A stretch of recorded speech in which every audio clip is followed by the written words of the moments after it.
Welcome to the 6th episode of Mol België Season 12 Recaps from Reality TV Warriors. My name is Michael Harmstone, and joining me as always is the Canadian who hopes to outlive us all, but that's unlikely given his proclivities, Logan Saunders. Good morning. And the guy whose voice we're always disappointed to hear without any filters, David Vindley.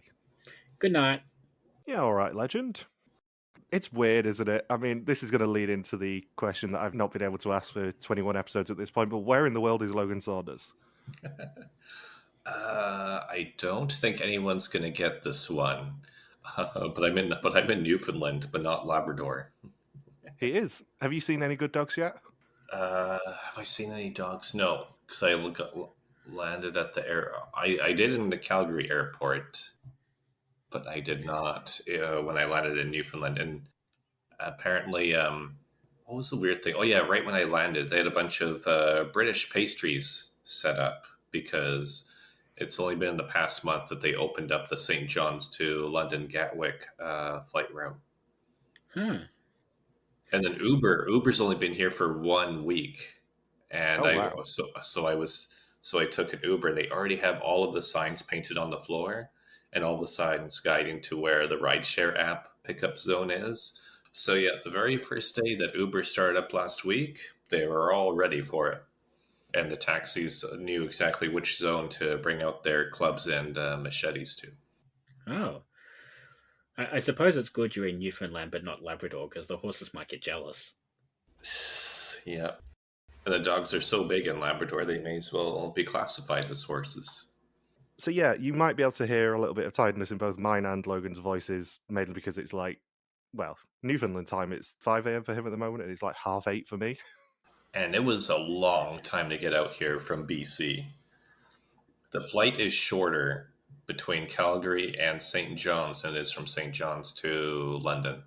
Mm. And you had to flap the wings yourself. Yeah, just... And boy, are your arms tired, etc., etc., etc. Yeah. Not for the first time on this podcast. The good news is, of course, that next week the time zone should be a little more convenient for you. Considering we'll be in the same, or close to the same one, we'll be 1 hour apart. Yeah, I think this is the only one this season where the time zones are an absolute pain in the ass. Before I forget as well, Happy Groundhog Day to Daniel Peake. We mustn't forget that. Oh yeah, Happy Groundhog Day, Dan.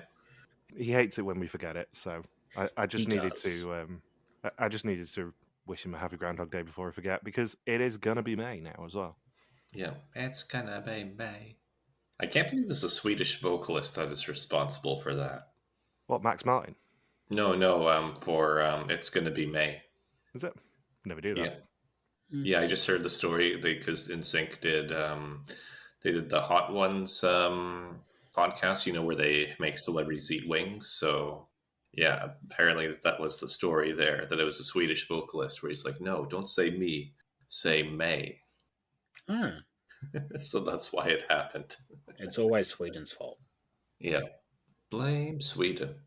How do you think you would do with Hot Ones, out of interest? I think I would do really well. Yeah, I'd be good at it. I would not. Shocker. I would be very much on the Conan end of the scale. I was watching Conan's Hot Ones last week, and yeah, I felt a kindred spirit there, really. Well, the Isles aren't known for spicy food. That they spent half the world, invading the world for spices, and all they got was tea. Yeah.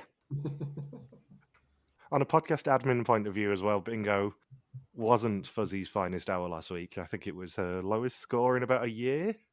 Oh, really? It was... Was it 7 or 9 squares she got? It was certainly not brilliant. No. There were a lot of misses. There were indeed a lot of misses. And I make the running score, ignoring the Vidum finale shenanigans, 6 to Fuzzy and 8 to us. I think I'm on a watch list now for how many times I had to look for a photo of Kevin Sorbo for all the wrong answers. It does also mean that we only need to win 2 of the next 4 boards, I think it is, to win the year. Go us. Yep, go us, go team. Although I've already got this week's symbols picked out, and they're much better. Yes, they are. Although I don't think you're going to top the making a Fuzzy the correct symbol. No. For the Mario Kart Challenge. Also, on the note of the Mario Kart Challenge, I was thinking about this earlier in the week. Do you think that They had that one in reserve for a potential Japan season. I don't know. I think it would have been harder to justify in Japan because I think there's more like video game options there. Yeah, but I think the problem with doing it in Italy is the fact that Mario famously is not Italian. He's from Brooklyn. Hmm. It would have saved a lot of arguing Yeah. if they'd just done it in Japan. Well, that's because you're a pedant. Well, I am a pedant, but I mean, that's why you guys love me. Well, tolerate me. Well. Shut up, Saunders. Your bullying is coming in this episode, and you bloody well know it. Bindles and I were very much discussing this episode when I watched it unsubbed on Sunday, just being like, oh, I can't wait for Saunders to see it. It's going to be so much fun. Yeah, we'll get to that. We were very, very excited recording Historians on Monday, just going, oh my god, he's not seen it yet. He doesn't know what's coming. So, previously, the final six had their own Greek tragedy, as despite a Herculean effort, Mikhail and Senne couldn't hold their pillars, and it was all for nothing. A visit by their mothers and sisters saw some comfort be brought from home, but it was the group as a whole who ended up uncomfortable, as Lynn was willed the one remaining doubler and sent home with it as a souvenir. Womp womp, that's the sound of no doubling. And we open, because this show is very much pandering to us at this point, with a mole chat half an hour after the execution in Sirigiano. Gilles says, all right, no more doublers. They are all gone. I'm so happy about that. 4 doublers and no doublings. The ideal scenario for me. Are you ready for tomorrow? Letting them hear your voice? No filter, no distortion? It's quite exciting, but anything that can cost the group money is worth the risk. You may have noticed that since these bastards stole our AI joke, we're now going for the real voice of the mole, otherwise known as David Bindley. Hi. This is because Logan couldn't do it properly. Well, yeah, we didn't want to gamble on Saunders, A, having everything written down, and B, doing this at 5 o'clock in the morning. And the episode title is This Will Turn Out Well in the Finale, said by Stéphanie. And it is day 13 and everyone's singing on the way to Kakumo, and yet nobody chose Kokomo. It's the obvious joke to do. Swing and a miss cast. Yeah, no respect for the classics. Nope. And it is a medieval town known for its numerous churches and an impressive castle, where Gilles meets them. That could apply to almost any southern Italian town. That was pretty much what I thought. It's like, that's not a landmark thing, just saying, oh, yeah, they have castles and lots of churches. It's Italy. Of course they do. That's every single town in the whole country. Gilles meets them at the castle and tells them there will be an intense battle over the next few days, starting right now. He's looking for 3 candidates who aren't afraid to face death, and 2 who would rather not face death and have a leisurely trip through Kakumo. Oh, this fucking show. This challenge is a delight. Just the laugh that came out of my mouth when I, realised they were in coffins. Yeah. Just like with the little slats as well, just for them to see out of. Of course. What else would they do? Well, you've got to put the mail in the coffin somehow. Yeah. Where are those unpaid water bills going to go? Stéphanie and Senne are being paraded through Kakumo in coffins. As promised, they can rest in peace. Wonderful voiceover from Gilles. Really made me laugh when I watched the sub version yesterday. Stéphanie, however, is not resting in peace because she looks hella uncomfortable. She has to remind herself of all the amenities of a coffin. I have air. I have light. This is a hammock. I'm super comfortable right now. I had forgotten how funny the people being dumped into coffins visual was from Mexico, and this very much brought it back. I like it whenever they get placed down, they have to communicate with the locals. It reminds me of that British street performer who's always inside of trash cans. Nothing in this challenge is funnier than Stéphanie at the second coffee break point, sticking her hand out and just going, "We are not dead." I think they can tell that, Stéphanie, given that, you're living. Or the locals will say, zombies. Undead Flemish people. And the other 3 are receiving an initiation in the art of coltello knife fighting, an ancient Sicilian tradition. The 2 in coffins are being accompanied by a Sicilian funeral band who have prepared some Dutch language classics which will help them in the future of the challenge. And the knife fighters meet up with Gilles in the castle where he explains the actual challenge to them. In half an hour, the coffins will be taken to a church where a funeral mass will be taking place, and it's up to them to do what you should do and crash the funeral. Did you recognise any of the Dutch songs? I did not. No, neither did I. There was nothing by Willie Summers, so no. I mean, the only Dutch song I recognise is that one by Anita Meyer that turned up in Czechia. Yeah. And then it's basically just that and Eurovision. Yeah, there's a Eurovision song in the trailer for next week as well, isn't there? Yeah. Prepare to see a Prepare to song. There's been a lot of Eurovision this year, actually, because we've had at least 2 of the ringtone songs were by Eurovision acts. 2 of the songs here are by Belgian Eurovision acts. They had Gloria and Umberto Tozzi sang for Italy as well. And then we've got the one next week. I'm starting to wonder whether it's a deliberate choice. I think it's a deliberate choice for one of 2 reasons. It's either a clue, or they're just lampshading the fact that the finale is taking place on Eurovision weekend this year. That's a good point. Which may be a bit of fun for us in a couple of weeks on us. Is the fact that I don't know whether Antwerp really celebrates Eurovision or whether they have watch parties or anything. No. I hear Kenyapolis is going to be booked up. Yeah. I have heard Belgium is one of the favourites this year. Oh, good. Yeah. So maybe it will be busy in Antwerp then. Yeah. Well, although weirdly, the Dutch song is written or co-written by a former Venom contestant, which is super weird given all of this. I cannot believe Emanuela Greaves has branched out into songwriting. I know. We knew she had some talent, but still. Yeah. Rat-a-tat-tat. Rat-a-tat-tat-tat-tat-tat-tat. So if the knife fighters want to earn money, which would be a welcome change, sassy Gilles DaCosta moment. He was in a really weird mood this week. He was really, really sarky with them, which is delightful. We're on record as loving it when hosts get a little bit sarcastic with people on this show. I liked his nickname when the coffins were being dragged through the streets, when he was known as Papapel Bear Gilles DaCosta. I think you mean Papal Bearer.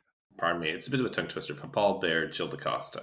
It's a bit of a tongue twister. Wait till later in the episode. I've got 20 of the fuckers to say. That's not an exaggeration, by the way. It is literally 20. No, because Rachel Roll been busy this week. Was it just me, or was Grandmaster Rafael Ermino looking a lot like Mario? Yeah, he really He even was the right height and had the right mustache. He looked like Mario played by Charles Martinet in the Mario film. You know, old Mario. Mario's dad, who was voiced by Charles Martinet. He looked a lot like him. Yeah, it's like I missed out on that ROM hack of Super Mario World where Mario wields a knife. But also, that dude did not look 81. I guess self-defense just it's a great way to keep fit and have fun and keep looking young. Yeah. To remove incorrect churches, they must beat Grandmaster Raphael's apprentice in a knife fight. Each of them gets to pick a type of knife, either a kitchen knife, a pocket knife, or an oyster knife. While one person is fighting the apprentice, the other must use the knife they chose to discover the correct move to parry with. And if they parry all 3 moves in a round, then Grandmaster Raphael will remove a wrong church from the map. He was not one of the Ninja Turtles. No. Is it really a good idea to give these people knives? As long as they're not near each other. There would have been some damage if Bart was involved. Yeah, Bart would not have parried the moves. He would have just stabbed. Yeah. Luckily, this isn't Canary Islands. So Michael starts in the knife fight while Charlotte has to cut the moves from pumpkins using her kitchen knife, and her carving time reduces with each round, first 20 seconds, then 15, and then 10. I like how first she says, yeah, we just have to move like Michael Jackson. I don't remember Michael Jackson dancing to knives. I think it's also a good idea that they gave Charlotte the kitchen knife now, rather than after the next challenge, where she probably wouldn't have used it on pumpkins. Ew. The coffins reach their first coffee break. There are 5 famous murder victims, which Stephanie can see through the window in her coffin. On Senna's side are 12 names of their murderers, and each correct match is worth €600. Oh my god. This fucking show. I mean, some of these were way easier than others. The Julius Caesar one, obviously, fairly obvious. The JFK one, fairly obvious when you realise his teeth are his. Who did she think it was supposed to be? Or rather, my question was, what does she think JFK looks like, if not that? Yeah. A local even comes by and says, "Oh, that's Kennedy." She's like, "Oh no, that's not Kennedy." Okay, then what does Kennedy look like? I was more confused by how she thought John Lennon looked like Harry Potter, but not. I mean, none of these guesses are going to top the already infamous Marvin Gaye is Lenny Kravitz. Famously, not dead. Yeah, he doesn't even get killed off in Hunger Games, as far as I remember. He is more famous for splitting his leather trousers on stage than anything else. Just like Matt Barr. Did Reva Steenkamp win that show she was on? Which one? Who Wants to Be Murdered by a Millionaire? No, there was like that Survivor knockoff that she was on when she was murdered, and I think they just kept the season going. Like they kept airing it. I don't know. I never knew that she did that. Hmm. Tropica Island of Treasure was the show you were thinking of, because Yeah. we've all heard of that. I really hope nobody in South Africa was watching Belgian Mole. But yeah, the man who looks a bit like Bob Marley, and I'm thinking swing and a miss. But though John Lennon, who looks like Harry Potter but isn't, I think that's destroyed me for the past 24 hours. I'm just imagining like Hagrid and a young Ringo meeting up, and Hagrid's like, "Ringo, have you ever had anything happen to you that you couldn't explain? You're a wizard, Ringo." Here's the thing. The tactic on this challenge, or this mini challenge, is get someone to read the names out. Ignore the pictures for now. You don't look at the pictures until you find the names, because most of these murderers are fairly famous. You can probably reverse engineer all 5 of these. Maybe not the Reva Steenkamp one, because it's harder than the rest of them. But if you see Marvin Gaye on that board, you go, well, quite famously, Marvin Gaye was killed by his own father, so that might be Marvin Gaye. Or Brutus on there, you go, I wonder if it's going to be Julius Caesar. And then Lord Voldemort. Well, I guess that's going to be Harry Potter. They way overcomplicate this mini challenge. At least we now know why Gilles Costa was in jail, though. My other favourite bit of this mini challenge is, of course, Senna's rampant disapproval for Stephanie's descriptions. Because he has got to the point where he does not give a shit about being polite anymore. I think as soon as Stephanie uttered the words, "a man who looks like Harry Potter but isn't," I think that was the end of it. Yeah. Senna very much eye-rolled at her, and it was delightful. And a woman who is Julia Roberts but not. If Senna's eyes rolled any further back in his head, they would have kept him in the coffin. And then they would have to put Stephanie's name up on the board. It's a surprise 13th choice. So yeah, they call out to locals to help them. Some kids help them with Brutus, and one hangs the first sign up correctly. They get John Lennon too, but the local who says JFK is JFK thinks Marvin Gaye is Lenny Kravitz. The other 3 are JFK, Marvin Gaye, and the frankly ballsy choice of Reva Steenkamp. I can't see that she won her show, by the way. Yeah. The murder happened the week before the premiere, apparently. Michael is next to free the moves while Bernard performs them, and he must shock oysters. And he also succeeds in his 3, removing a second church.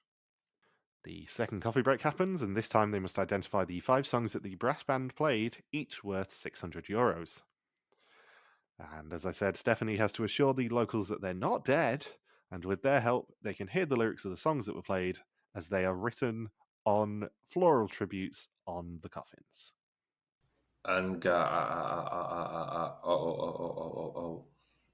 Let me be clear, making Italians read Dutch lyrics in English is perfection. It was like Larry King singing Lady Gaga songs. We still need to make Logan recite the 20 questions about the identity and actions of the mole thing in Dutch. We do, actually. I might make him do that maybe next week. We'll let him be less sleep deprived. You're on notice, Sodders. We're going to make you do it next week. Oh, okay. Do it at the finale in front of Gilles.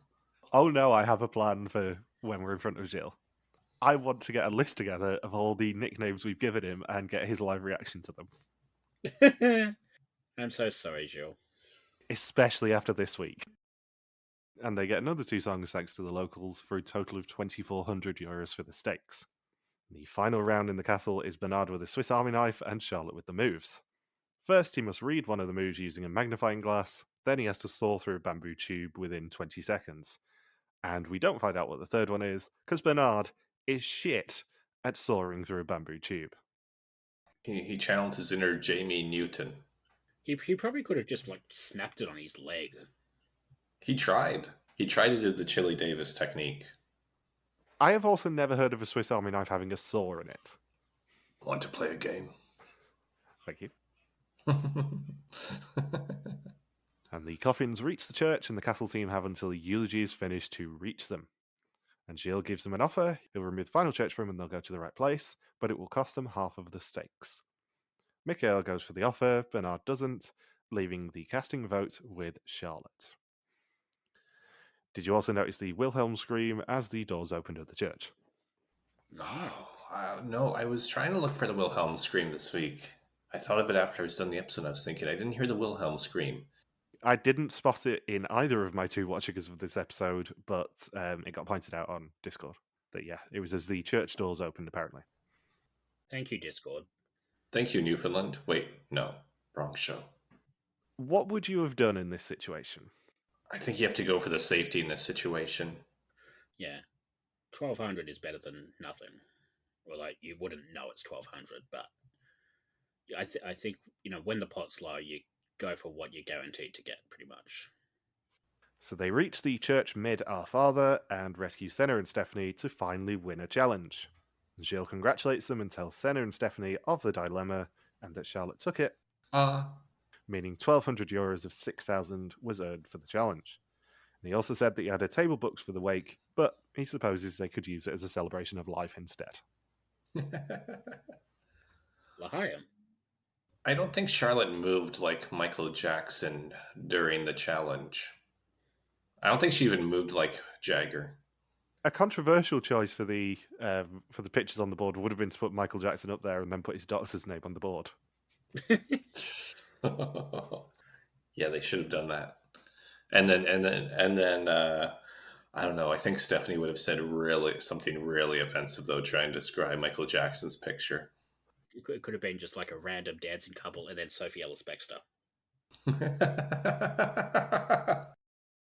So in the restaurant, they toast to the group pot finally increasing and discuss their funeral songs. And Charlotte says hers is Songbird, and she hopes to outlive them all as she's the youngest. And she even calls Gilles out for being old, despite the fact he's 3 years older than Michael. Did you notice when she was like, "Oh, I'm the youngest, so good luck being at my funeral"? Bernard and Papa Bear trade looks with each other. They're like, how dare she call us old? That's the thing. Gilles is the oldest one around that table at 44, I think he is now. That's all he is? Yeah, him and Michael are the only ones above the Arthbran Courtiers line. They're not that far up on top of it. No, that's the thing. It's Papa Bear on 44, Michael on 41, and then Stephanie's mid-30s, I think. Bernard was 34, and then Senna's 27, Charlotte's 26, I think. I can't remember exactly how old Stéphanie is, but I think she was mid-30s. I mean, she's irrelevant now. She's gone, but... She gone. Spoilers for the episode. That's okay. Logan doesn't know yet. Yeah, we've been keeping it secret for a few days. Yeah, nobody around that table is that much older than the Arthbran Courtiers line. Yeah. And I think going back to the premiere and all the controversy about Charlotte's actions of breaking lockdown rules and all that sort of stuff, I think she just doesn't have a filter and she doesn't think. Yeah. I'm willing to give her the benefit of the doubt now we've seen this scene, because I think that's just her personality of not having any filter. Yeah. For better or for worse. I mean, I am slightly doing damage control given that there's a 75% chance we're going to be meeting her in 2 weeks. But still. So Gilles also gives him €3,000 for the pot, but he says he doesn't know how much of it will make it in there. The mole's promise is about to be fulfilled, and one of them will be called by the mole to hear their true, unfiltered voice. All they have to do is bid for it. They can bid from €0 to €3,000, and the second highest bid will win. Anything left over from the €3,000 will go to the group pot. Yeah, out of all the Venom seasons I've seen, they've never done that twist before. No, I love the idea of Yeah. a second highest bid wins. Yeah. Yeah. There is one Venom season that does do it that you haven't seen yet. I can't remember which season it is, but they basically do like a whole auction with different things like jokers and all that sort of stuff, and the second highest bidder wins it. And then Australia 6 copied it, but then I think that bit, because that was one of the few challenges that season they didn't take from one of the subtitled seasons, they didn't realize that bit in translation, so it just became highest bid wins it, and then the pot ended up going from like 130,000, whatever it was, down to about $7,000. And the infamous preview was, what in the world could be worth $70,000? And the answer was an exemption to the final four. I do also love the fact that it's a rare auction challenge where actually the pot won't go down as a result of it. It's not bidding money from the pot, it's bidding money that could go into the pot. And that's a wrinkle I like. Because I think we're pretty well known on this podcast for hating any sort of challenge that involves people bidding money out of the pot and burning money and letting them all basically have an easy ride. This one, I like the idea of it's you can get $3,000, but also you can only bid up to that $3,000. Yeah. Burn Mol books, not money. Yeah. Having said that, only 2 people in this challenge play it correctly. Because Charlotte ends up being the lowest bidder with €200. Then it's Senne with 2,500. Bernard and Stephanie both bid 2,800, and Michael wins with the second highest bid of 2,600. If you didn't have tunnel visi before. Well, even before I watched this challenge, I thought, what is the best tactic for anyone in this challenge? The answer is, you don't bid too high, dummies. 2,800 is a ludicrously high bid when the maximum is 3,000 because it gives you no wiggle room whatsoever. I wonder if they were expecting somebody, whether it's the Mole or just another player, to bid the full 3,000. Or like 2,900. I mean, yeah, but also I think Senna pitched it perfectly with 2,500. That probably in pretty much any other situation would have been a winning bid. But then Mikhail gazumps him by going, well, someone's going to bid really high. I'm going to go 2,600, assuming that someone bids 25. Those 2 are the only 2 who play this challenge correctly. But yeah, I mean, Charlotte's €200 bid is a terrible tactic because obviously no one else is going to bid that low. But they all agreed, Michael. Oh no, it's almost like she's on a television program where somebody is lying to the group. And then, where other people are trying to lie to the group, so they think that's the person who's being paid to lie to the group. Has she seen this show before? Is she new? Has she seen this fucking show? It would have been funnier if she quit. And then in the coffin challenge, they put Charlotte's picture up and then just a pile of euros. Murdered by everyone else's greed. So the mole rings Mikhail in the car. I figured out what the twist was going to be about half a second before Mikhail started playing the audio.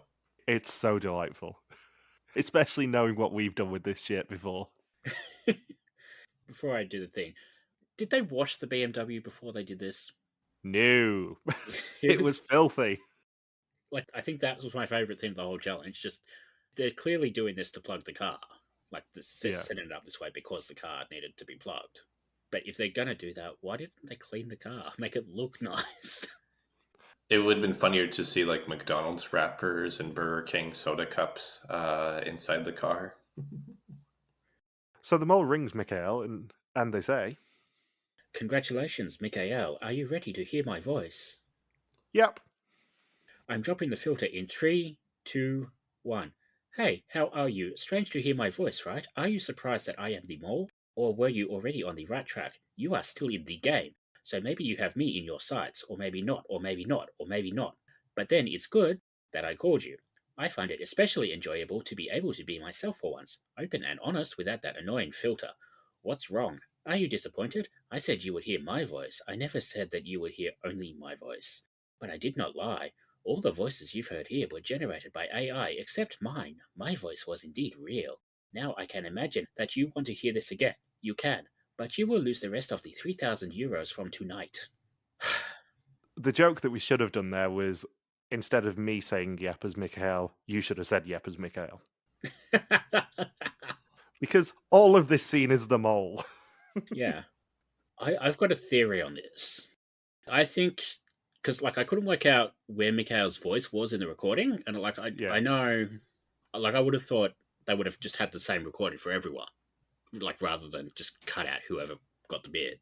But I think Mikhail is the 3-2-1 bit at the start, like doing the countdown with the filter sort of still on, so you can kind of hear the voice, but not really. And then all the rest of the other people, and then Mikhail comes back at the end, where it's like the filter starts to go back on. I mean, it's the perfect position for the mole to be in that car and be able to control the flow of information, which is pretty much what everyone says at this point. Senne even says it's an ideal position for the mole to win, as it keeps information away from everyone else and you can tell people whatever you want to. He is quite honest with what he heard, but also not the specifics of what he heard. He says he was listening out for his two main suspects. Would there be any situation where you bank those 400 euros into the pot? No. I mean, despite Charlotte's meltdown, it's 400 euros in the grand scheme of things. Obviously, you listen again. Because it's a personal reward for only 400 euros, which is hella cheap for this show. If she'd won with the second highest bid of 200 euros and it was 2,800, you have to have a think about whether you want to hear it again for 2,800 euros. But if it's 400 euros, we fucking don't give a shit at this moment.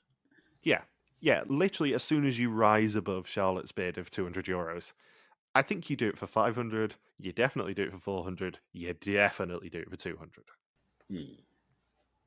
I also love that we preempted the AI joke by 3 weeks.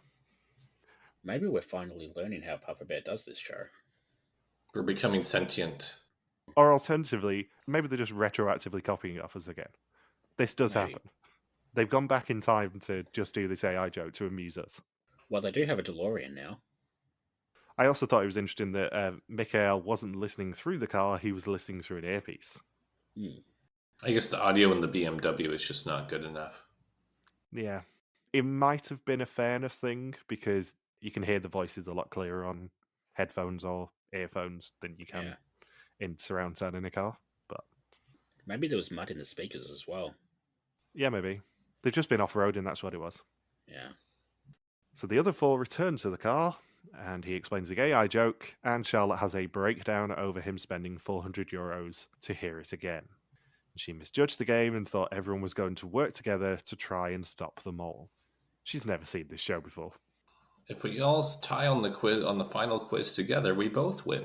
Yeah, we all go up against the mole to win the pot. God help them when NetMol comes back, is all I have to say. I know. I was just thinking about it today because Alex Wagner's gone viral again. And I'm like, I'm so glad NetMol has sort of gone the way of half of Warner Brothers' catalogue at the moment. Which is what happened to Warner Brothers?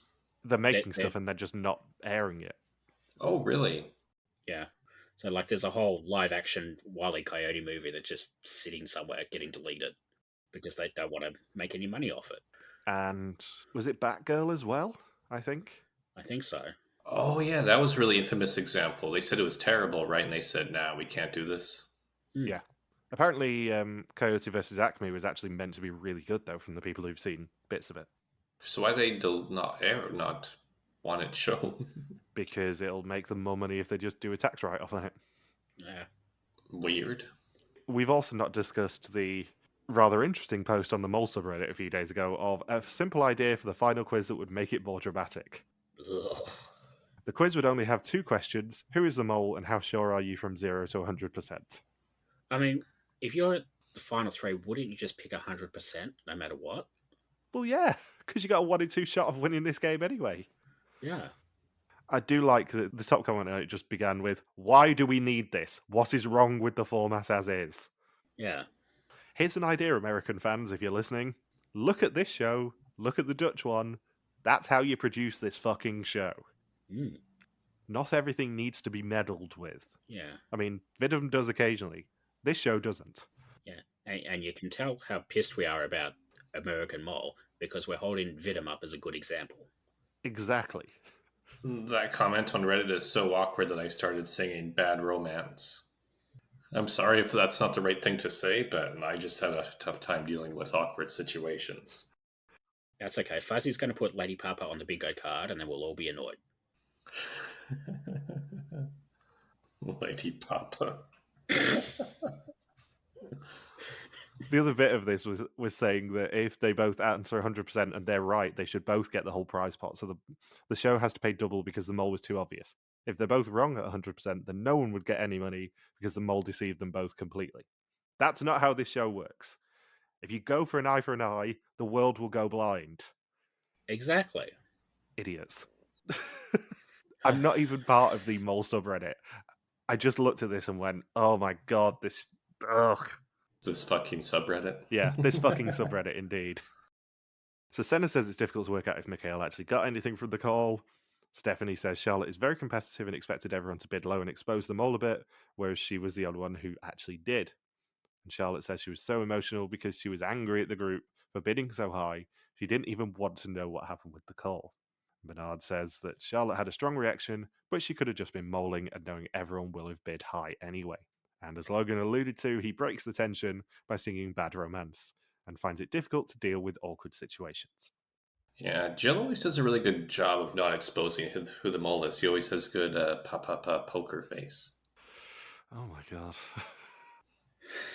That one is not of the tier that we're going to actually tell Gilles about. He could listen back to that one.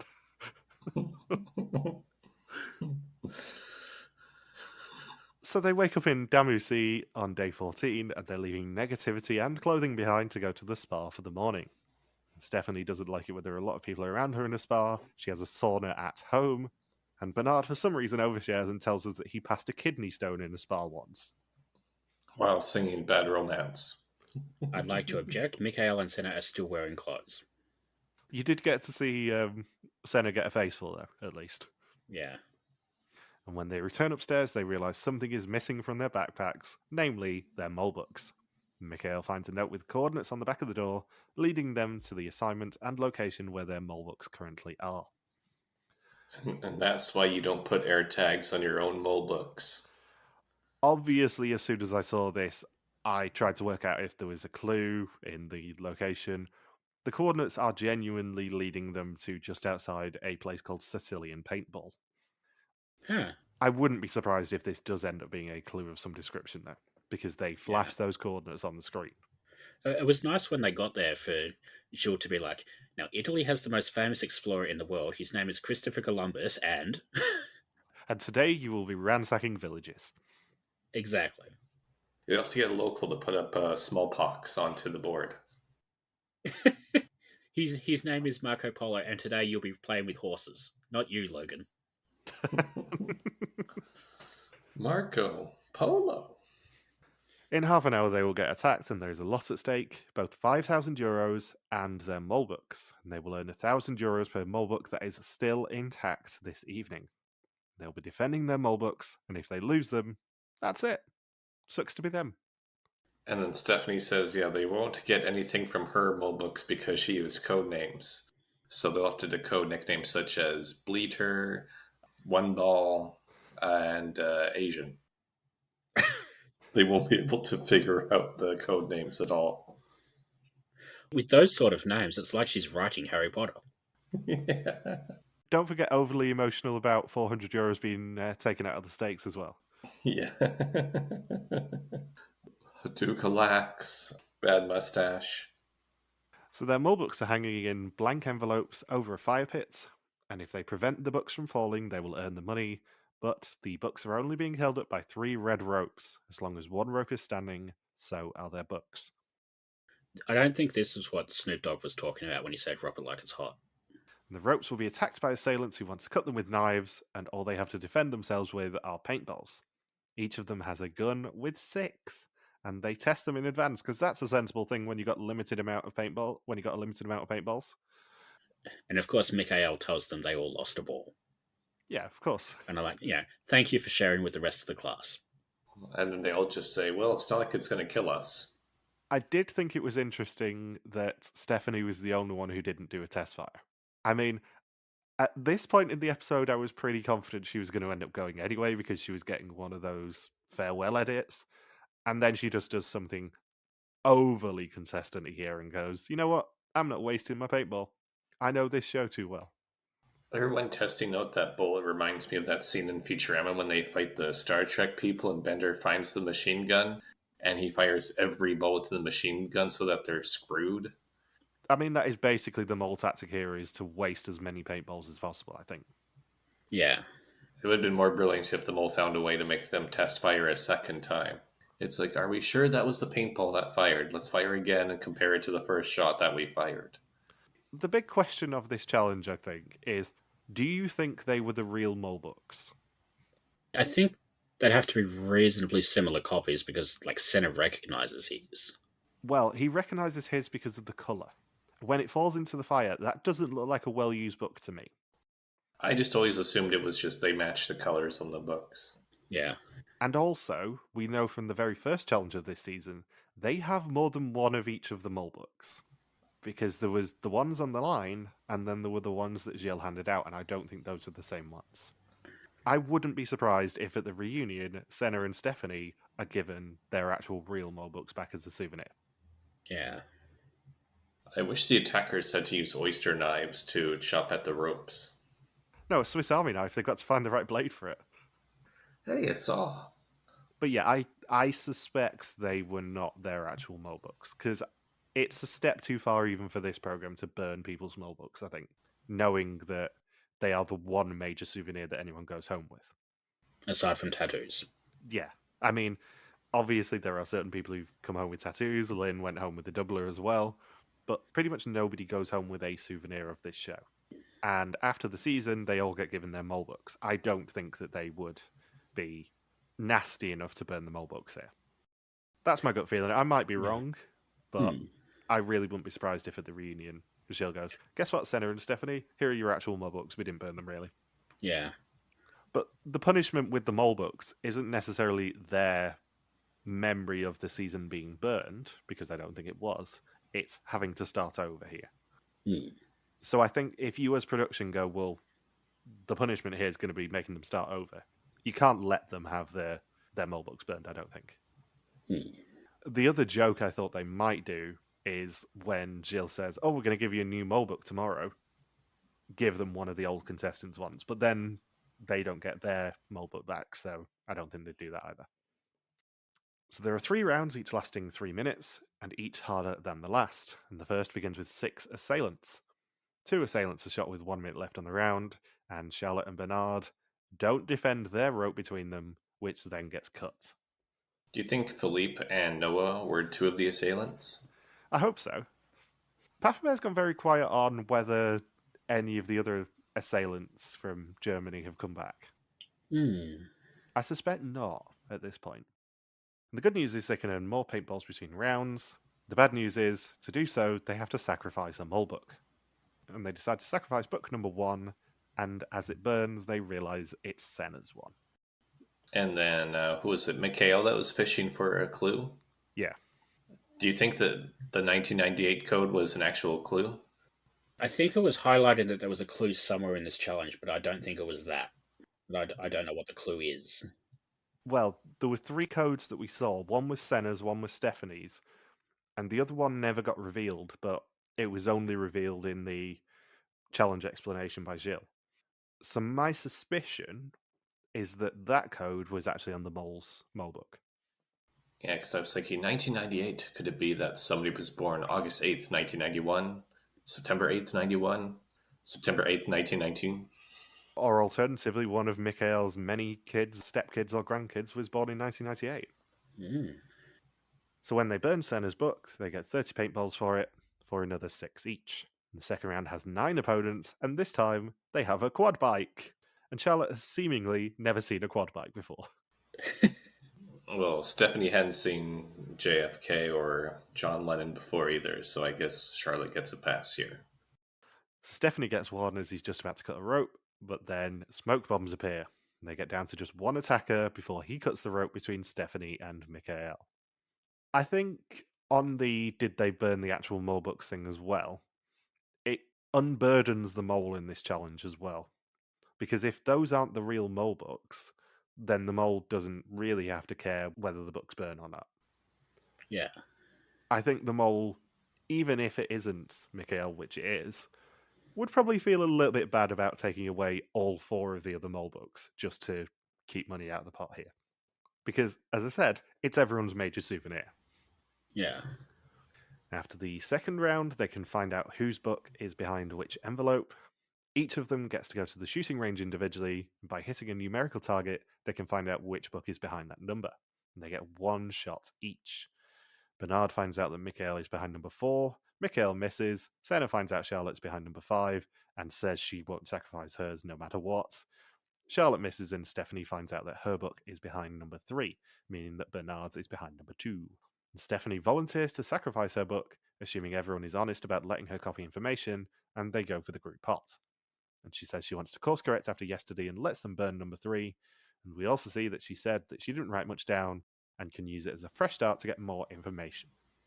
I like how when Senne hears that the 5th mole book is Charlotte's, he's like, well, I guess we're not burning number 5. That one's staying up.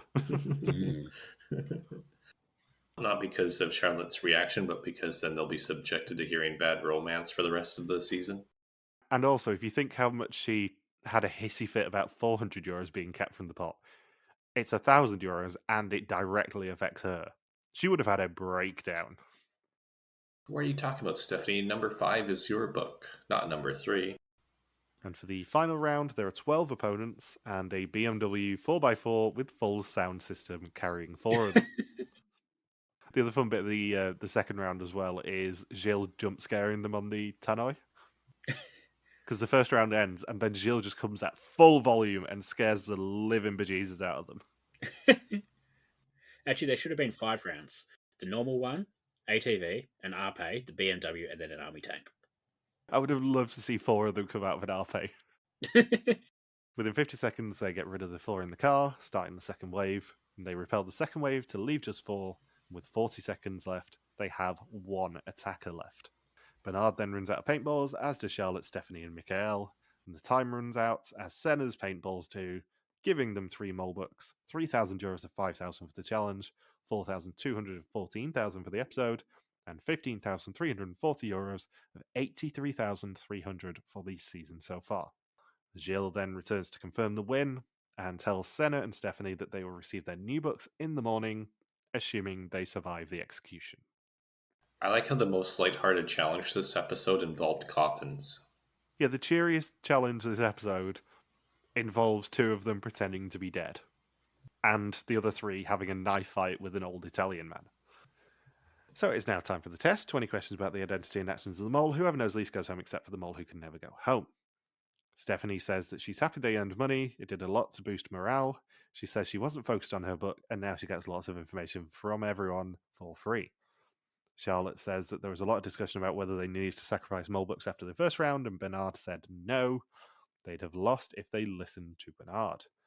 Everyone made a lot of mistakes apart from her during the bidding. That is evidence. Wrong. She is 100% incorrect there. Everyone else did make mistakes. I mean, Senne and Mikhail didn't. She very much did. Stephanie and Bernard very much did. And she says that Senne didn't recognise the common song, which is overplayed in every club, and that we've definitely heard of.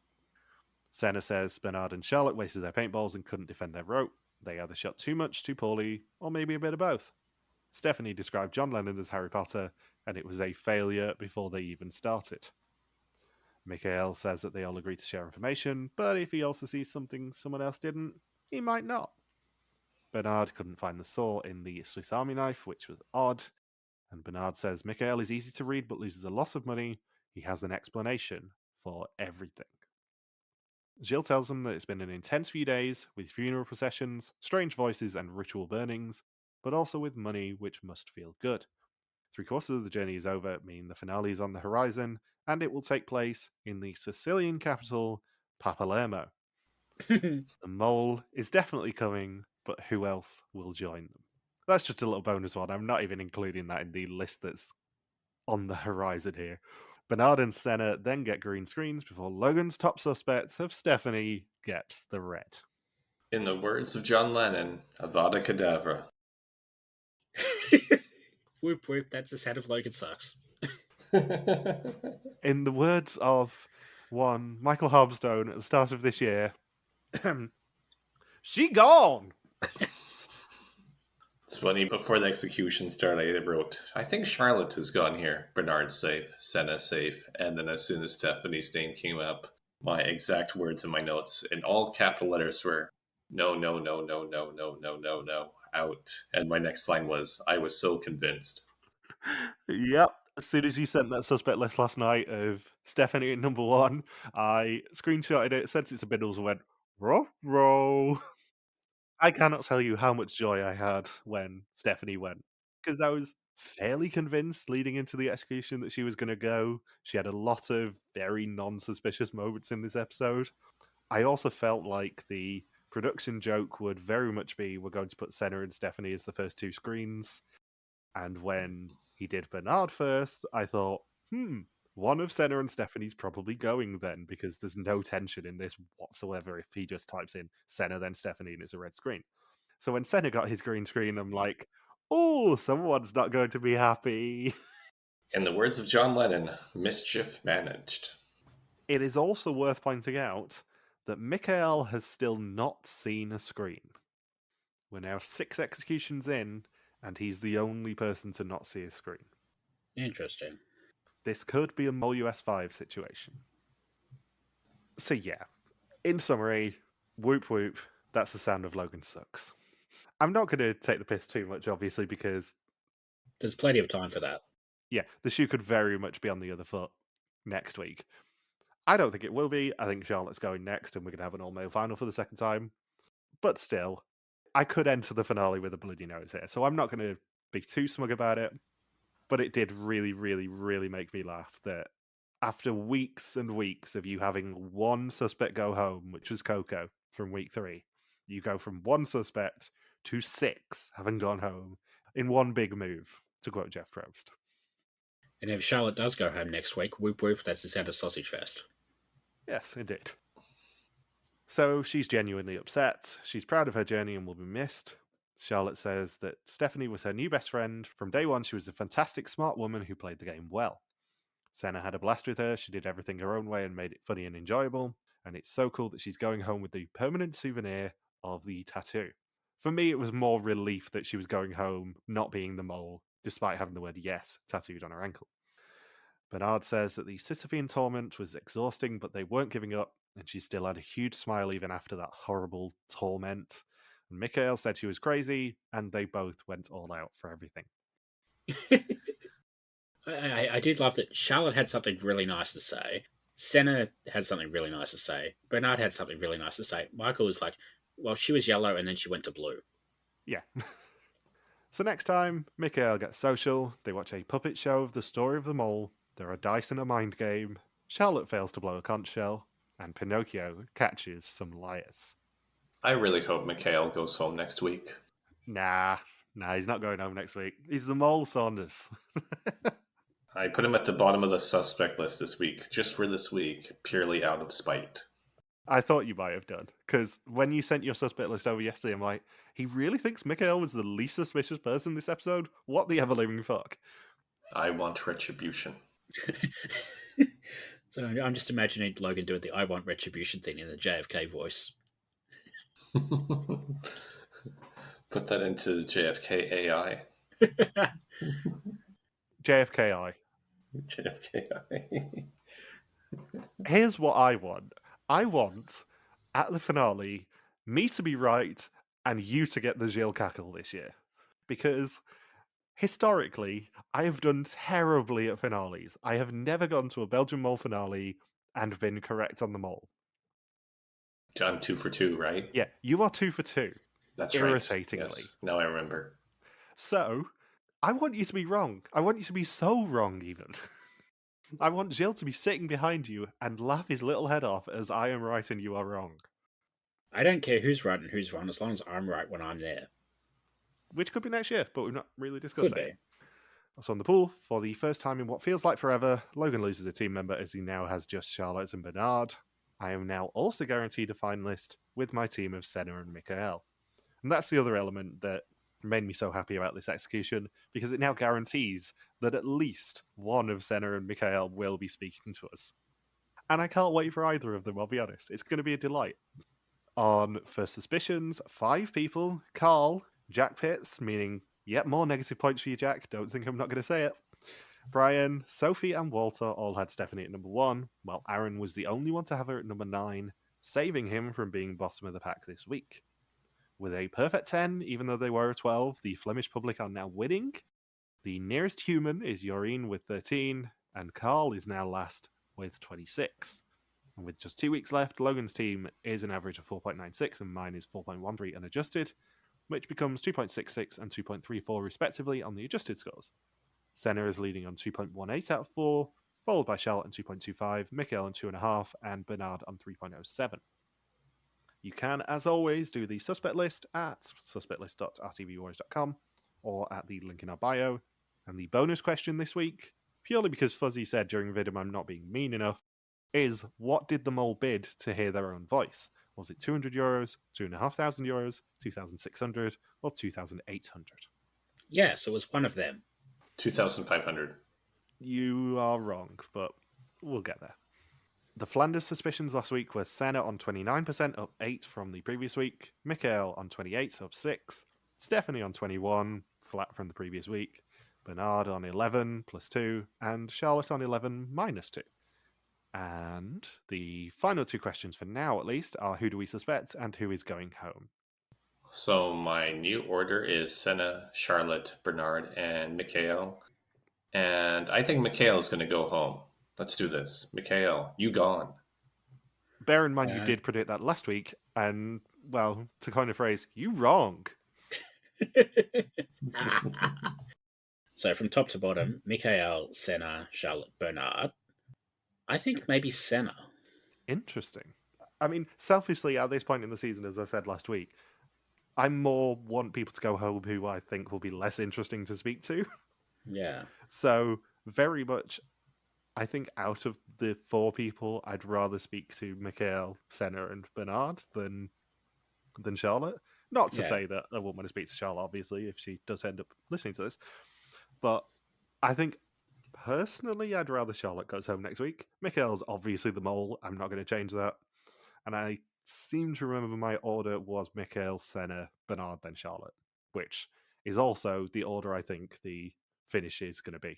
I think Mikael, mole, Senne, winner, Bernard, loser, and Charlotte, 4th place. And I know you may be thinking, oh, you've not got to Papa Bear's nickname yet. That's the very last bit of this episode, I'm afraid, because there's only one way on this podcast that we present information and lists, and that is via the medium of Rachel Riley. So she's been busy this week coming up with nicknames for Papa Bear, like Papillon, a Dustin Hoffman reference, the Papasta Sword, the Funeral Papart, My Papart Will Go On, Papandle in the Wind, Papiluya, Papacavel, In the Palms of an Angel, How Great Thou Papart, Papazing Grace, Papave Maria, Pape Jesu. I can't do that one. Pape Jesu, Swing Low, Sweet Papariot, Don't Worry Me Pappy, The Prayer. Can't do that one. Don't Cry for Me, Argentina. You'll Never Papork Alone by, obviously, Gilles and the Pacemakers. He Ain't Heavy, He's My Papa, Frank Supapa, and The Greatest Show Puppet. Only the good ones were my ideas. Yeah, we went for a funeral song theme, as you might have guessed. And now the problem is we have to pick one of those to be the official one that Fuzzy does not guess on bingo this week. I think Sweet Low, Sweet Papariot. Yeah, Swing Low, Sweet Papariot is a good one. I am quite fond of My Papart Will Go On and Papandle in the Wind, I'll be honest. Papandle in the Wind. This fucking show. This fucking podcast, I think you'll find. So yeah, we need a final decision, and then we can end the episode. Let's go with Papandle in the Wind. Anything else you want to say about this episode? Nope. Good, right answer. I'm good. The subtitles have been really good this season. They have, yeah. I mean, I do obviously say thank you to the Legion of Subtitlers, mainly because I don't want to get anyone in trouble. But yeah, thank you to the subtitler, you know who you are. I'm being deliberately very coy about who the subtitler is, just in case. Yeah. You know, you expect maybe there's like mistakes or whatever, but we haven't even had a kerning error this year. They've been really, really good. No, it's been fantastic. Yeah. So, now that we've praised the Legion of Subtitlers, thank you for listening to our Mol België Season 12 recap. We'll be back next week to continue the hunt for the newest mole in Sicily. Don't forget you can contact us on Twitter, Facebook, YouTube, or Instagram, where we are RTV Warriors, or you can email us on contact@rtvwarriors.com. Logan's on the artist formerly known as Twitter at Logan, Bindles is a Green Recapper, and I'm MJ Harmstone. You can also support us on Patreon at patreon.com/rtvwarriors. Thank you as always to the Legion of Subtitlers. We will see you next week. Peace out and just chill till the next flavoring. Shit, I was supposed to think of something for this one as well. Yeah, you were. I thought you were just doing a bit then, but evidently not. Instead, you should just sing Bad Romance, because this is getting awkward now. Yeah. I was about to say I was gonna start singing Bad Romance. Just say bye, Bindles. Bye, Bindles. Well, Logan was dumb.